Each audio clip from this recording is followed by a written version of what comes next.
বিসমিল্লাহির রহমানির রহিম। আজকে এই বিশাল সভায় উপস্থিত সভাপতি, বিশেষ অতিথি এবং আমার সামনে প্রাণপ্রিয় চুনারঘাটের আপামর জনসাধারণ, যুবক ভাইরা, আসসালামু আলাইকুম। আসছিলাম আপনাদের সাথে দেখা করতে, আপনাদের কথা শুনতে। সভাটা এত বড় হয়ে গেছে, আসলে অনেক বড় সভা, সময় অনেক কম, আমি বুঝতে পারি। তো অনেকের অনেক চাওয়া পাওয়া আছে। তো আমি কথা শোনার আগে আমাদের দাঁড়াইতে বলা হয়েছে আমাকে দুই কথা বলার জন্য। আমি তো আসছিলাম আপনাদের কথা শুনতে, আমি কিছুই বলার জন্য আসি নাই। সারা জীবন আমার বাবা ফয়সল সাহেব আপনাদের মাঝে ওনার জীবনের সারা জীবন ধরে আপনাদের পাশে ছিলেন। ওনার যৌবন, ওনার জীবনের যে আসল সময় ছিল, যখন ওনার সন্তানদের লালন পালন করার কথা, যখন ওনার ব্যবসা বাণিজ্যে সময় দেওয়ার কথা, যখন ওনার পরিবারকে সময় দেওয়ার কথা, তখন উনি মাধবপুরে চুনারঘাটে আপামর জনসাধারণের মাঝে গ্রামে গঞ্জে গঞ্জে ঘুরে ফিরে ওনার যৌবন উনি পার করেছেন আপনাদের দুঃখ দূর করার জন্য। কি পেয়েছে না পেয়েছে আমি সন্তান হিসেবে বলবো না, আপনারা ওনার সন্তান, ওনার বৃহৎ পরিবারের সন্তান। আপনাদের কাছে আমি প্রশ্ন রাখলাম, উনি কি দিয়েছে আর আপনারা কি পেয়েছেন?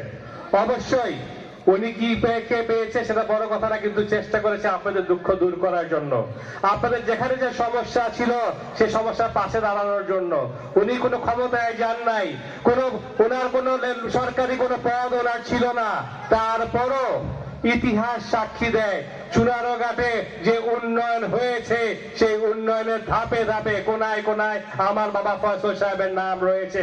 আজকে যে ব্রিজ কালভার্টের কথা বলেন, আজকে যে হাসপাতাল পৌরসভার কথা বলেন, আমি প্রশ্ন রাখতে চাই চুনারঘাটবাসী মানুষেরা, আমার ভাইয়েরা, আমার মুরব্বীরা, আজকে যদি এই রাস্তার মাধ্যমে, এই পুলের মাধ্যমে কেউ কোনো সুবিধা পেয়ে থাকে, সেটা ওনার পরিবার হিসেবে আমরা পাই নাই। পেয়ে থাকলে আপনারা যারা আপামর সহজ সরল জনসাধারণ আছেন, আপনারা পেয়েছেন।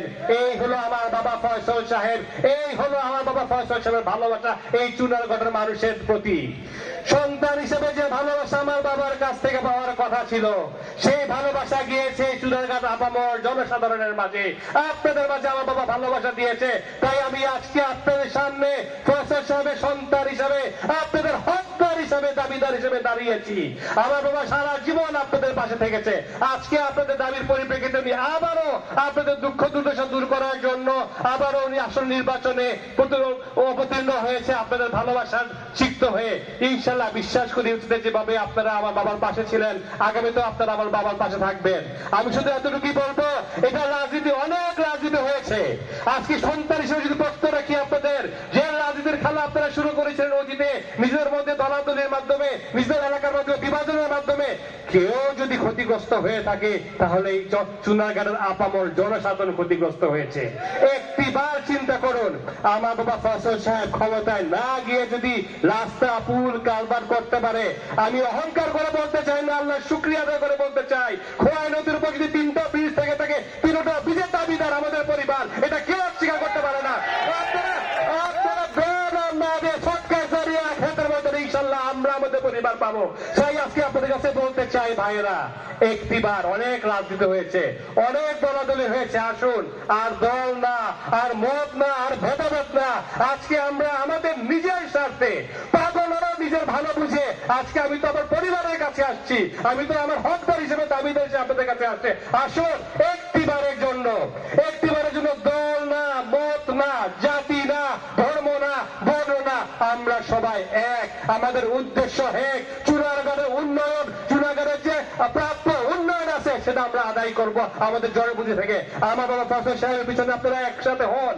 আমি যুবক ভাইদের উদ্দেশ্যে বলবো, যুবক ভাইয়েরা, তোমাদের জীবনে সামনের ভোট আছে, অথবা তোমরা গত 16 বছরে অনেকেই ভোট দিতে পারো নাই। আমিও তাই আজকে তোমাদেরকে বলবো, আমি তোমাদের ভাই হিসেবে তোমাদের সামনে আসছি, তোমাদের আপনজন হিসেবে তোমাদের পাশে আসছি, আমি তোমাদের হকদার হিসেবে আসছি, তোমাদের ভাই হিসেবে তোমাদের কাছে আসছি। আজকে তোমাদের অনেক চাওয়া পাওয়া আছে, অনেক কথা আছে। আমি অনেকে আমাকে বলে, এটা বলে সেটা বলে না, আমি তো বলবো না। আমি যদি না আসতাম কারে বলতেন আপনারা? আপনারা আমাকে চিনেন, আমি আপনাদের চিনি, আমি ফজল সাহেবের সন্তান। এই মাটি আমার মা, এই মাটি এই দেশ আমার মা। এই মাধবপুর চুনারগাঁকে ভালোবেসে গেছে আমার দাদা সৈয়দ শহীদুদ্দিন সাহেব। এই মাটির সাথে রাজনীতি করে জীবন পার করে গেছে আমার বড় চাচা কায়সার সাহেব। আর আমার বাবার কথা ফয়সাল সাহেবের কথা নাই বা বললাম। সেই সূত্র ধরে আজকে আপনাদের কাছে আমি আসছি। উত্তর যুবক ভাই তোমরা যারা আসো, এইবারে নির্বাচন তোমাদের নির্বাচন, এইবারে নির্বাচন আমাদের নির্বাচন।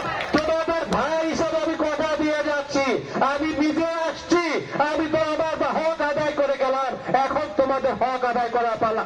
যেভাবে চাও, যেভাবে তোমরা মন থেকে চাও, যেভাবে তোমাদের পূর্বপুরুষরা আমার বাবা ফজল সাহেবকে আপন করে নিয়েছিল, আমি তোমাদের প্রতি উদাত্ত আহ্বান জানাচ্ছি, আসো আমরা চাই একটা দল মত নির্বিশেষে একটা সুখী শান্তি চুনারগাঁ সৃষ্টি করি।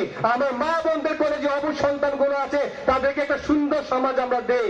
আমি আর বক্তৃতা দীর্ঘায়িত দিব না, শুধু এতটুকুই বলবো, ভবিষ্যৎ প্রজন্ম তোমাদের দিকে তাকিয়ে আছে। অনেক রাজনীতি করেছে আমার পূর্বপুরুষেরা, ভুলে থাকতে পারে, কিন্তু ভুলের খেসর যদি কেউ পেয়ে থাকে সে চুনারগাঁয়ের আপামর জনসাধারণ পেয়েছে। তাই আমি আজকে বলবো আর রাজনীতি না, আর দলাদলি না।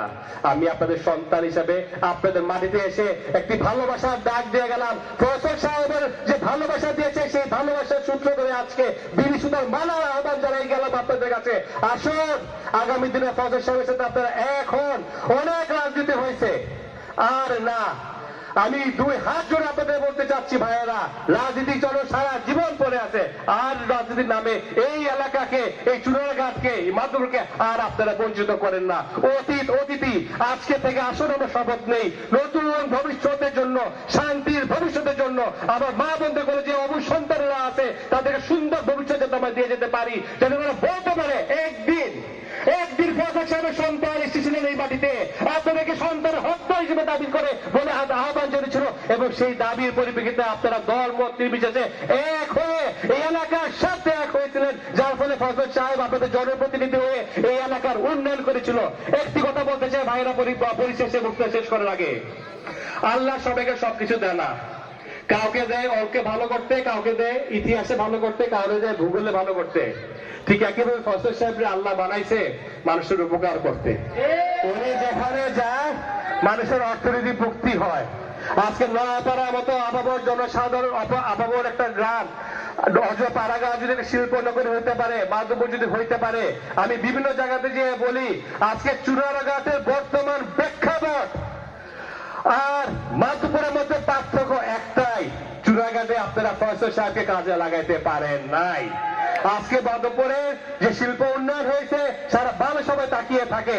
আজকে আসলে বলে আপনারা শিল্পের কথা বলেন, ব্যবসা বাণিজ্যের কথা বলেন, চাকরির কথা বলেন। আমার ফজল সাহেব সারা জীবনই কাজ করেছে মানুষ উন্নয়নের জন্য।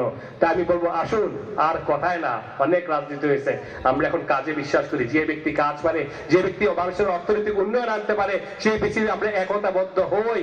আমি আবার আসবো, আমি দীর্ঘায়িত করবো না, আমার আব্বা ফজল সাহেব এখন ভাষণ দিবে, আমি আবার আসবো। আর যুব ভাই বলতে চাই, আমি তোমাদের ভাই, আমি আসছি, আমি ভালোবাসার বন্ধন, ভালোবাসার দাবি তোমাকে দিয়ে গেলাম। ইনশাআল্লাহ যখন যেভাবে চাও, ভাইয়ের দাবি নিয়ে ফোন করবা, একটা ফোন লাগে বেশি না, আমি দেখে থাকি, বিদেশে থাকি, আমি তোমাদের প্রত্যেক ফোনের জবাব দেবো। এই আশীর্বাদ ব্যক্ত করে ভবিষ্যতে দেখা হবে বলে বিদায়ী সঙ্গে ধন্যবাদ। আসসালামু আলাইকুম। ধন্যবাদ। গুরুত্বপূর্ণ